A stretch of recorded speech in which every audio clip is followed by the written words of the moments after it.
मखमल का तन सूट शमाया, बाजू चूड़ीदार करी, नागण की जू खावड़ चोटी, जुत्ती तिल्लेदार तेरी। ओ नागण की जू खावड़ चोटी, जुत्ती तिल्लेदार, देख के हुसन तेरा गोरी, ये मानस खो दे रे सोती, गाम के मर जाएंगे छोरे, ओढ़नी काली क्यों ओढ़ी, गाम के मर जाएंगे छोरे, ओढ़नी काली क्यों ओढ़ी।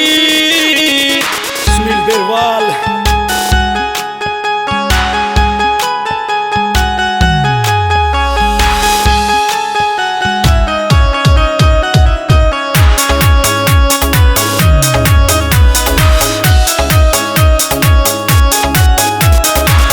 मंद मंद सिवा मुस्का के हुस्ना की सरकार चली, हो गया सबका दिल रह घायल, नैना की तलवार चली, हो गया सबका दिल घायल, चली नैना की तलवार, घूंघटा करे कलोल घने, तेरी दिखे से ठोटी, गाम के मर जाएंगे छोरे, ओढ़नी काली क्यों ओढ़ी।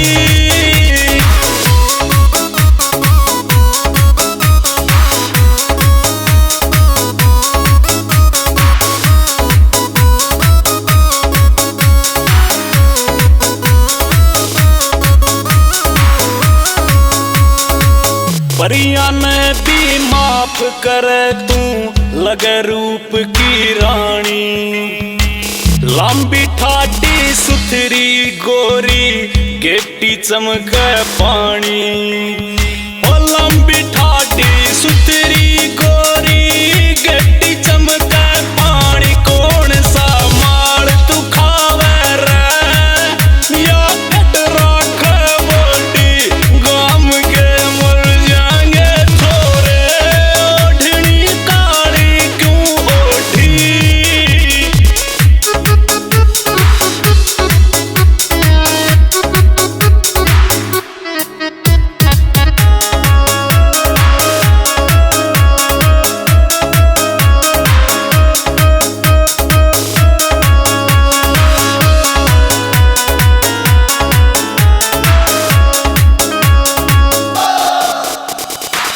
धर्मेंद्र ने गलत न समझ तू, गाम बेडवे ब्याही, तेरे कारण खुश हो गए मेरे बोल कलम और शाही, हो तेरे कारण